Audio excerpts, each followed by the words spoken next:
Hello guys and welcome back to the channel. In this video, I'm going to show you how you can animate pictures in Canva. So let's get started. Let's say I wish to create a slideshow with various images and I wish to create a new animation on every image. So first of all, you're going to head over to upload section and upload all of the pictures, and then you can add various screens over here. And now you can see I've added two images, one here and one on the second slide. Now, in order to create an animation, you're going to click on the image, click on animate, and then you can choose what kind of animation you want to do. So we have various animations over here. So let's go with a simple one, that is rise. And then you can head over to the second image and select the image. After that, you can choose something like pan. In order to view your slideshow, you're going to go to the first image and then click on present.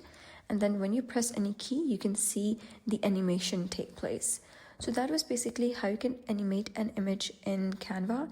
So if you found this guide helpful, please consider subscribing and leaving a like. It really helps me out, and I'll see you next time.